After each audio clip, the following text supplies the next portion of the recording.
think the early days, back in '97 when I first started, were very interesting. You come into a family business from my perspective, and you work your way through the business. So you start in the warehouse, you understand the processes, you understand how each facet of the business works, and from there you get a greater understanding of how you can influence, how you can change, what needs changing, what needs updating, where weaknesses are, where bottlenecks are. So for me, back in the early days, it was a big learning curve and really enjoyable because you get a great overview of the entire business.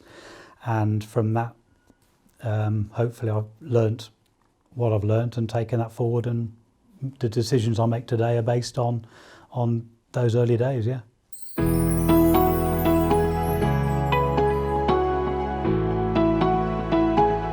The site was built around 1950 and we moved in 1960-ish.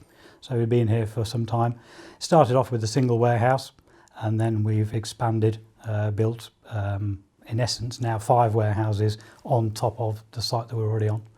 So it's grown. Probably 10 years ago, we bought the next door building for more space because you need more space. You always need more space.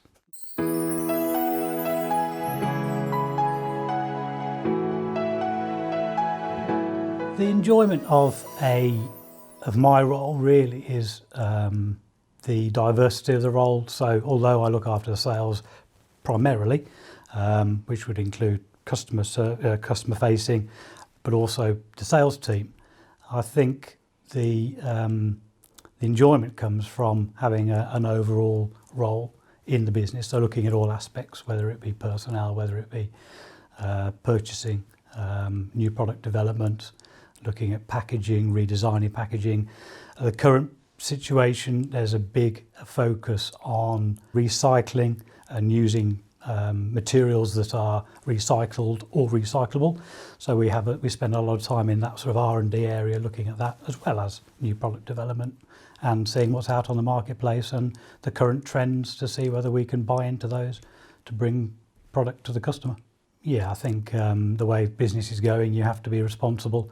All our cardboard is responsibly sourced, and we're looking at moving away from plastic where we can, but of course it's a very convenient product to use, certainly in medicinal areas.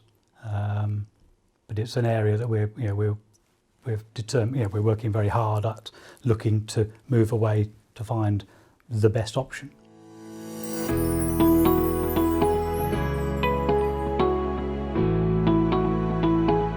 Supply chain is increasingly fractious at the moment. COVID has had quite a significant impact in every facet of business, not just pet trade obviously. Shortage of cardboard, shortage of plastics, materials, raw materials from the Far East. So this has caused problems.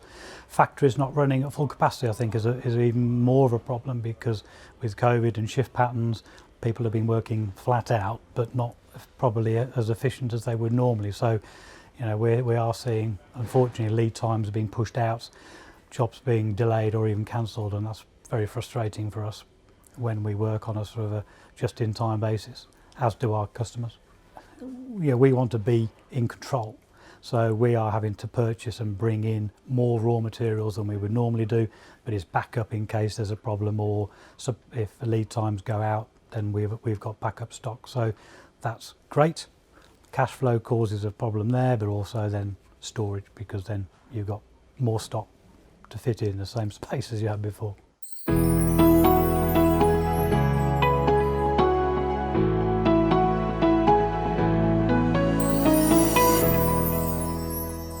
With the increase in pet ownership, I think the next few years, certainly for the pet trade, is looking healthy.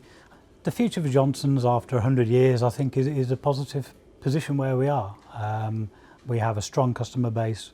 We're a loyal supporter of the traditional high street pet shop, which is very, very important to us.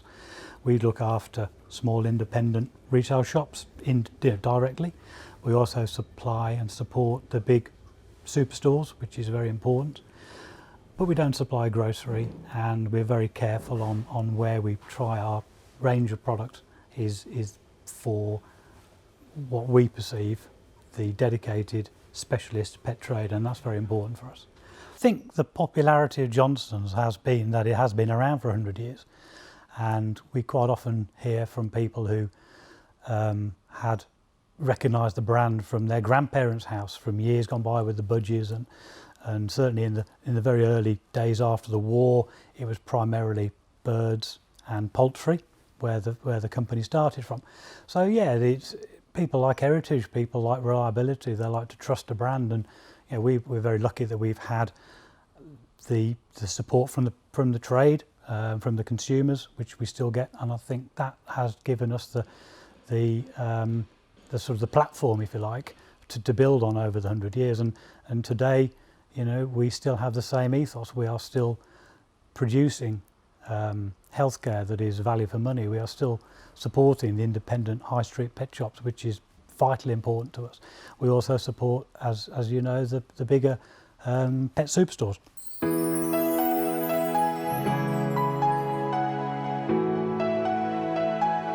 We've felt that 100 years family business, give back, and I think that's really important. The charities that we've chosen to support are exceptionally good.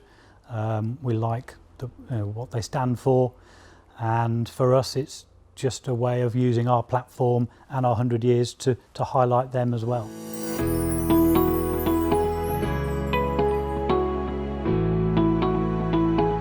The hardest area of our business is new product development.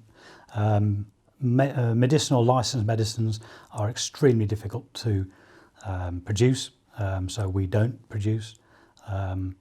We will partner with a pharmaceutical company and look at what they have, what's available, what cascades down. So you always have different levels of license for products, and over a period of time they lower the license, which means then that there's a possibility for us to get hold of that product and put it into the Johnston's banner. R&D itself is quite difficult, but there are areas you can work on. There's been a huge growth in humanisation of pets, as we all know. So, for example, some of our more recent shampoos have been a tea tree shampoo because of the human effects, aloe vera shampoo, we've got a chamomile shampoo, we have our best-selling Manuka honey shampoo. All of those were fairly recently human products that you would buy for yourself, and the humanisation of pets has cascaded down, and people think, well, it's good enough for me, then it must be good for my dog or cat. So from that aspect, there's areas you can work on, but R&D itself is actually quite difficult. We've always taken the view that supplying a pet shop to supply the consumer, it has to be value for money, and the differential would be if you're charging X amount in a pet shop, then you might as well go to the vet because it's only an extra couple of quid, and that analogy doesn't work. We're looking at people going in with a minor ailment predominantly, picking up something for £2, £3, £4. If it works, great. If it doesn't, it may be more serious, then they can go on to the vet. So yeah, there's an element of that, but value for money is how we look at all our costings whenever, and R&D is based around value for money, because if we look at a product and it's too expensive to sell on to the consumer, then we don't think it's probably right for us in the marketplace. As a family company, you always run a fairly a tight ship. We haven't got surplus staffs, everybody does multitasks, but that's what makes life interesting, and that's what makes this company Johnston's work so well.